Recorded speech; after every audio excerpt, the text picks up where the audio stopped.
saya katakan yang terakhir, ini sangat penting sekali terkait dengan geopolitik. Yang perlu kita pahami sekarang bersama bahwa Selat Malaka sekali lagi adalah choke point yang sangat strategis.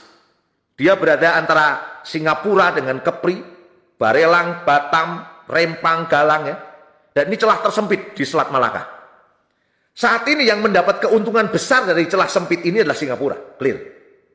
Karena mereka pelabuhannya paling ramai, terus perdagangannya paling ramai, dan kita tahu bahwa Singapura tidak bisa dilepaskan dari negara satelit yang bernama negara satelitnya Amerika Serikat. Dan posisi Amerika Serikat sangat dekat dengan Singapura. Saat ini wilayah udara Selat Malaka itu siapa sih yang mengendalikan? Ternyata Singapura.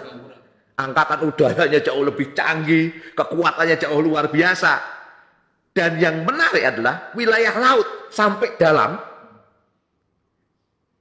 konteks terkait dengan laut sampai dalam, sampai dia tahu apa yang terjadi di dasar laut. Untuk wilayah Selat Malaka, itu yang menguasai adalah Amerika Serikat.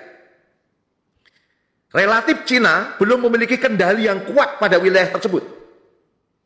Sedangkan posisi Selat Malaka dan Laut Cina Selatan itu penting sekali buat Cina. Dan kita perlu catat, per hari ini, investasi Cina di Indonesia itu udah nomor 2 terbesar di Indonesia. Nomor pertama, Amerika lewat sudah. Yang pertama Singapura tetap. Karena Singapura seperti yang katakan tadi, dia butuh kerentanan dengan pihak lain, dia harus berinvestasi ke tempat-tempat yang lain. Nah, relatif Cina belum memiliki kendali yang kuat pada wilayah tersebut. Sedangkan posisi Selat Malaka dan Laut Cina Selatan itu penting sekali buat Cina. Kenapa? Ini sekaligus menjadi titik lemahnya Cina. Cina itu negara manufacturing. Dia negara pabrikasi yang membutuhkan energi, pasokan energi. Nah, pasokan energi itu diambil dari wilayah lain. Dari mana itu? Dari Timur Tengah rata-rata. Dan lewatnya mana? Selat Malaka. Sehingga kalau kendali Selat Malaka itu bermasalah, dia pasti akan mengalami problem pasokan energi. Oke. Dan kita perlu mencatat hari ini Cina sangat kekeh sekali untuk bicara tentang Laut Cina Selatan. Karena ternyata Laut Cina Selatan ini kaya migas.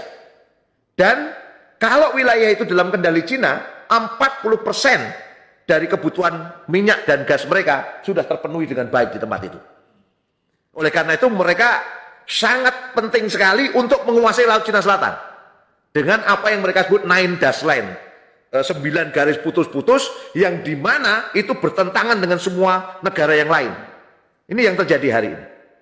Rempang dengan investasi Xinji Group akan mendekatkan Cina pada celah sempit yang penting ini.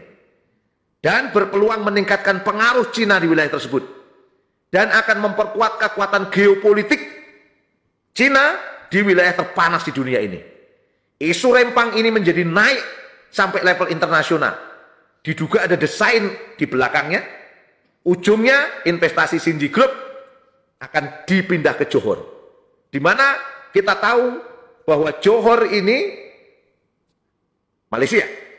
Wilayah yang paling dekat. Sementara Malaysia ini, catat teman-teman sekalian, sekarang Anwar Ibrahim. Anwar Ibrahim tentu punya kedekatan dengan Amerika Serikat. Ya. Dan tentu sambung dengan Singapura. Dengan kalau Xinji itu pindah ke Johor Baru, kendali ada di Amerika Serikat. Oleh karena itu, kasus Rempang ini harus diselesaikan tak sekedar konteks keadilan agraria. Tetapi harus sampai konteks penguasaan geopolitik. Sehingga masyarakat Rempang, termasuk Indonesia dan tentu dunia, tak dikendalikan oleh Amerika Serikat maupun tak dikendalikan oleh Cina. Kita membutuhkan kekuatan geopolitik yang bisa membebaskan pengaruh dari kekuatan Amerika Serikat maupun kekuatan Cina. Jangan sampai negeri ini hanya dipimpin oleh mereka-mereka yang takut melawan Amerika dan takut melawan Cina. Hanya mengemis investasi kepada mereka, sementara rakyat harus didepak dari ruang hidup mereka.